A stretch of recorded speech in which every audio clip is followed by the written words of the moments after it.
What's good, guys? This is your boy Black Lightning 4547. Today I present to you another unboxing video. Let's go ahead and get started. May I have your attention, please? May I have your attention, please? There has been a fire alarm reported in the building. There has been a fire alarm reported in the building. Please proceed to the stairways and exit the building. Alright, so right here I have a lot of 9. And these are pretty uncommon devices right here. Now, let me tell you the ironic thing about this. Literally, when I was transporting this package into the house, this package, these devices are so heavy duty and so this package had a lot of heft. It actually tore the box. And when I actually set this on my bed, one of the devices actually fell out the box. That's how the box couldn't even handle how durable and heavy these devices are. And so just look at that. Now this is my second take, so I did rip the box open from where the tear was. So let's go ahead and show you what devices I got. So like I said, second take, so everything kind of been already unwrapped and stuff like that. And there we have it. Yes, you guys, that is correct. We have 10. Actually, I just remembered the seller actually added an extra pull station. So we actually have 10 Honeywell S464A 1128.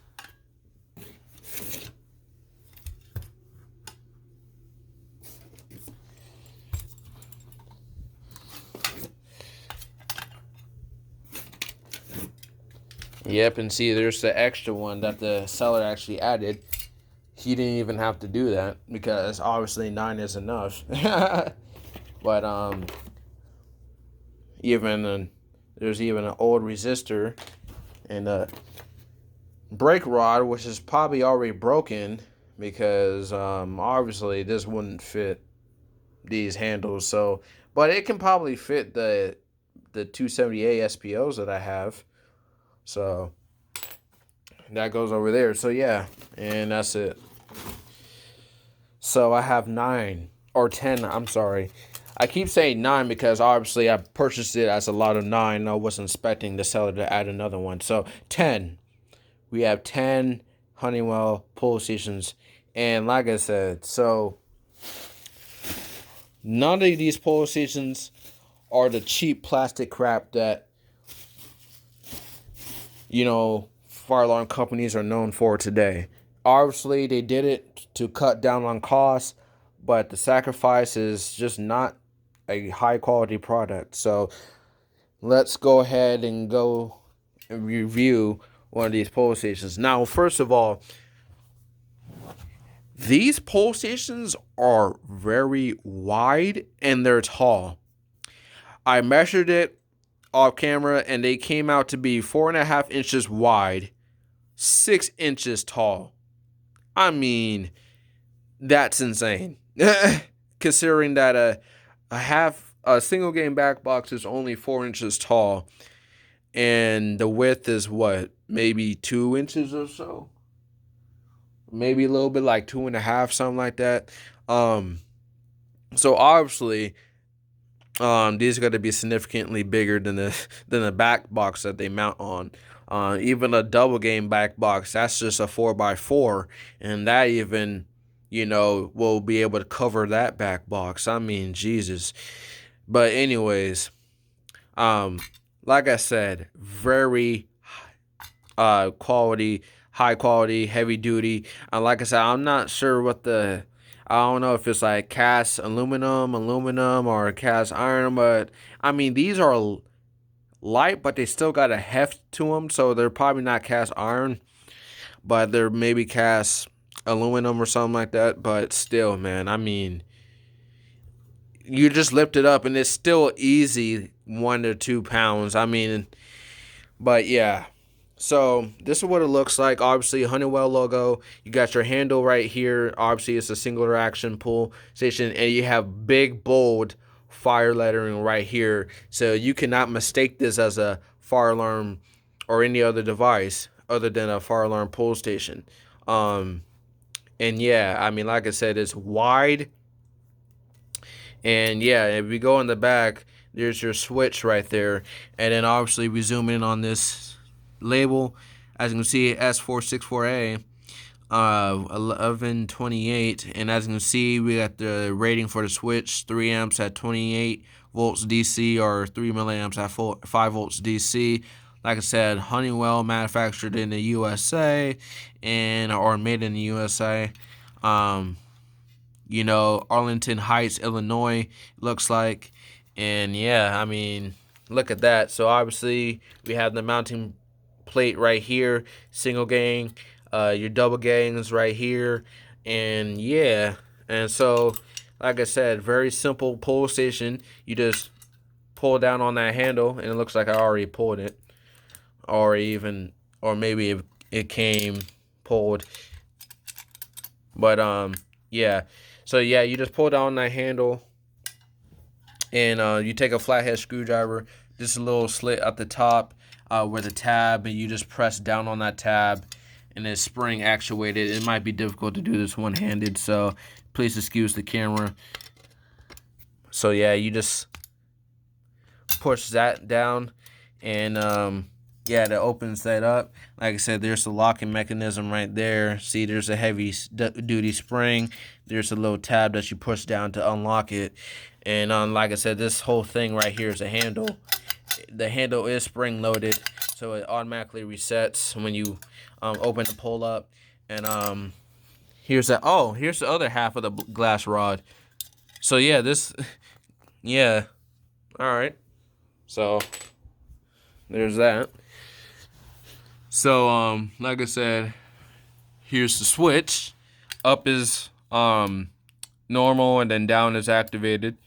And then yeah, so like I said, here's the mounting plate.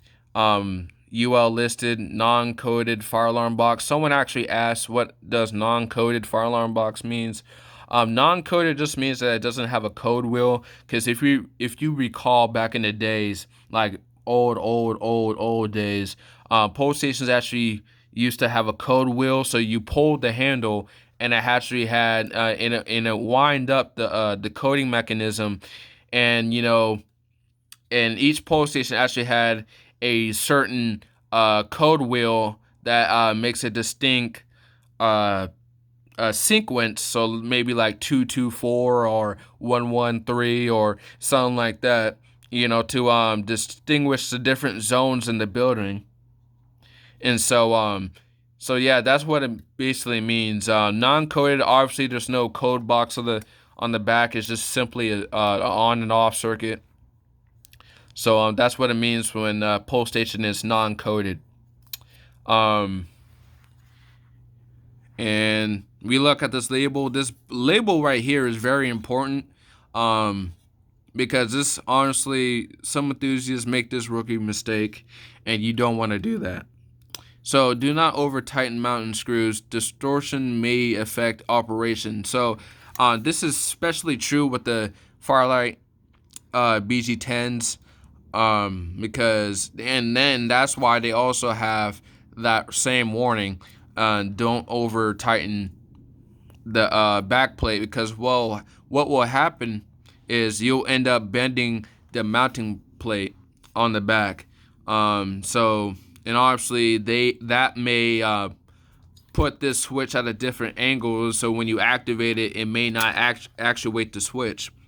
And now, obviously, this is a switch. It's not a normally closed button. But if it was a normally closed button, you can actually, if, like I said, you over tighten it, you could actually cause a false alarm with that too, because the button may not be pressed in all the way. Because if the back plate is bent out, all of alignment and stuff like that, it can actuate a false alarm. So just like I said, torque them down so obviously they don't move on the back box, but don't do it so much that First of all, it'll be a pain to unscrew the bolts when you want to swap out a different pole station, and and then it affects it bends the plate. So like I said, that's a very important message or in our label right there. You do not want to over tighten the screws on here.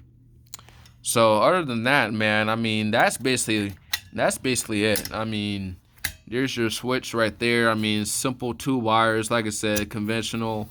I mean, you can add a mini module on it. It looks like it may even had a monitor module on it, considering that it has 4 conductors on here. That goes into one. So yeah, it probably had a mini monitor module on here already, but then it probably just got cut off when it got pulled out of service or anything. I believe the top is actually the date code, 1991, and then what is that, October, right? Um, so yeah, so that is it, guys. I mean, I have 10. Now, some of these didn't come with switches. Like this one right here, I think that's only 2. Yeah, only 2 of them didn't come with switches. The rest came the rest came with switches. So that's easy 8 out of 10. I mean, I can easily even find a switch for it if I really want to, but I mean, shoot, who knows what I'm going to do with it. But yeah, guys, 10. We got 10 Honeywell S464As 1128. So hope you guys enjoyed this unboxing video. It's your boy Black Lighting 4547, and I'm out this joint. Take care and have a good one.